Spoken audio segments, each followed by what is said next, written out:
Welcome in, ladies and gentlemen. Welcome back to another edition of the Go Bills Podcast Halftime Report.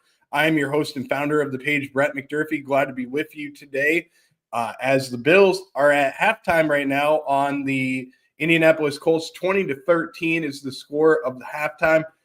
Buffalo did have a couple of good drives in the first half from Josh Allen putting up some points and getting into field goal range, but a couple of mistakes leaving some points on the board in the Bills, turning the ball over. That's some costly mistakes that they made where the Bills could have been up even more in the first half. Overall, though, the Bills having two interceptions in the game, one from their defensive lineman in Austin Johnson. The other one was a pick six from Taron Johnson. So the Johnson boys on defense are making some big plays. On the offensive side of the ball, Josh Allen is 13 of 23 for 188 yards, one interception in the game. Leading rusher in the game is James Cook, 8 carries for 39 yards. Mac Hollins leads the way with that incredible catch and the ability to get to the sidelines on that play. He has 2 catches for 60 yards so far today. We did see an injury in the first half for the Buffalo Bills. Dalton Kincaid with a knee injury. He is questionable to return to the game. The one thing I do want to mention, though, from some of the overall perspective, I like to give you guys my own opinion of what I saw in the first half. And the biggest thing I noticed is the amount of penalties for Buffalo. This has been racking up in terms of the false starts and penalties that have happened on the offensive tackles for the Buffalo Bills. And it was an interesting note that you heard on the broadcast today. The Bills having 23 now penalties on their offensive tackles this season. That's an incredible number. And it seems like it's almost once a game that you see Deion Dawkins or Spencer Brown have a penalty. Now, I'm not mentioning that Spencer Brown's penalty because I feel like that was something that he needed to do when Josh Allen went into the end zone and you saw EJ Speed after about 6-7 steps have Josh Allen go out of bounds and not let him go and throw him to the ground. I feel like that's instigated, and that's a situation where you have to make that play. But we did see a couple of times where there's some false starts and penalties on Deion Dawkins that are just unnecessary penalties. And these are things that go back to Pop Warner. And honestly, I'm a little disappointed in what we've seen from the offensive tackles, and I want to see them get it under control in the second half of the game and eliminate some of these penalties so far that we've seen today. It's a little disappointing, like I mentioned, to see. Let's go over to the team stats for the game, and we'll start with the visiting Buffalo Bills in each category that we go with. But total yards for the day, 245 for the Buffalo Bills in the first half to 201 for the Colts. 188 passing yards for the Buffalo Bills, 87 for the Colts.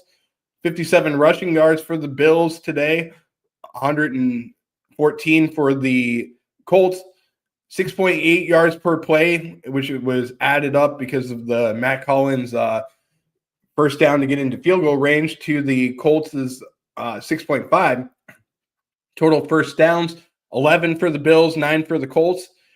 Third down efficiency, 4 of 7 for the Bills, 2 of 6 for the Colts. Fourth down efficiency, 0 of 1 for the Bills and 1 of 1 for the Colts. Total plays on offense, 36 for the Bills, 31 for the Colts. 1 sack in the game that was given up by the Bills versus none for the Bills. 1 punt in the game, but this is an alarming rate. 5 penalties for the Bills for 35 yards. That's accepted penalties. Versus 3 for the Indianapolis Colts for 15 yards. 1 fumble in the game, which was not lost for the Bills, but a interception in the game from Josh Allen. 2 interceptions for the Colts. Time of possession battle, which we kind of talked about in our pregame show, how important it was for the Bills to win that time of possession battle. You're starting to see it kind of closing in. It's almost even at 15 minutes apiece for each team. Now the Colts will get the ball to start the second half. So that will eat into that category as well. I do want to go over to the scoring summary for the game, and we'll start from the beginning of the game. Taron Johnson with a 23-yard interception return for a touchdown to make it 7-0. That was with 12 minutes and 14 seconds in the first quarter. The Bills followed that up with a 29-yard Tyler Bass field goal to make it 10-0. Then you saw the Indianapolis Colts put on 13 unanswered points. Matt Gay kicking a 27-yard field goal. Then you saw Tyler Goodson on his birthday having a 2-yard touchdown pass from Joe Flacco, making it 10-13 in the game. Then you saw Matt Gay, making it 10-all, I should say. Then Matt Gay kicked the 23-yard field goal, making it 13-10. Josh Allen having a 13-yard touchdown run to make it 17-13. Then you saw Tyler Bass with 0 seconds left in the first half, kicking the field goal, a 47-yard field goal to make it 20-13. And I got to say, guys, maybe I'm wrong when I say this, but it feels good to see Tyler Bass back and being able to make a lot of big plays. A Facebook user said that it feels good to have the defense, which isn't stopping the run. Yes, I agree with that. The defense needs to do a better job in that category.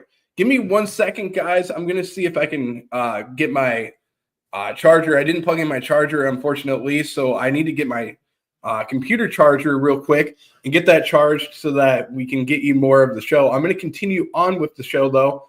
I do want to get you some of the NFL scores from around the league today.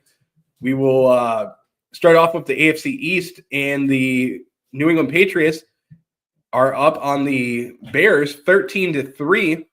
The San Francisco 49ers up 10-9 on the Tampa Bay Bucks. That's an incredible mark there in the second half of both of those games, actually. Let me just make sure. Yes, we are in the second half of the New England Patriots game as well. For the Broncos and Chiefs game, this is a little bit of a surprise as the Bills will be playing the Chiefs next week. 14-10, the Broncos are up on the Chiefs in the second half with about a minute in the second half.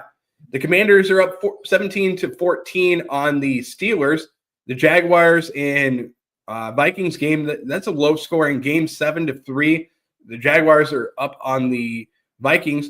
Then look over to the New Orleans Saints and Falcons game. That game is always a battle between two NFC South franchises. You have the Saints up by 10 points in this game, 17-7, with the ball at the New Orleans' 32-yard line. That game just got into the second half, so the Saints could have an opportunity to put more points on the board. Still to come today, you have the Jets and Cardinals for another AFC East battle, but there's some other good games to watch as well. You have the Eagles and Cowboys. Even though the Cowboys do not have Dak Prescott, they do have a team that is looking to stay competitive in the NFC East as well as in playoff contention as well. Then the late game tonight, this is an incredible matchup between the Detroit Lions and the Houston Texans.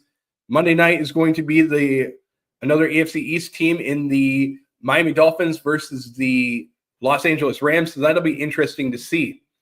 What the Bills can do different in the second half, like I mentioned before, the amount of penalties that you see in the first half, we need to eliminate some of those penalties, and we need to take what the defense is giving us. I feel like there's so many opportunities for the Bills to force the ball down the field, but just take what the defense gives you, and that's been the bread and butter for what Josh Allen has done this season. I want to see a better job of him utilizing the underneath throws and getting guys open in this game instead of trying to force the ball deep down the field. Even though there's been some opportunities, let's try and spread our bread and butter around and get the ball to different playmakers from short yardage throws, as well as establish the run a little bit more in this game too. We did see James Cook with 39 rushing yards in the first half. Let's get the ball moving with the offense and utilizing the play action in the second half. That'll be very effective if they are able to do that. Still to come this week, we do have, for next week, I should say, we do have an important game against the Kansas City Chiefs before we go on our bye week for the week 12.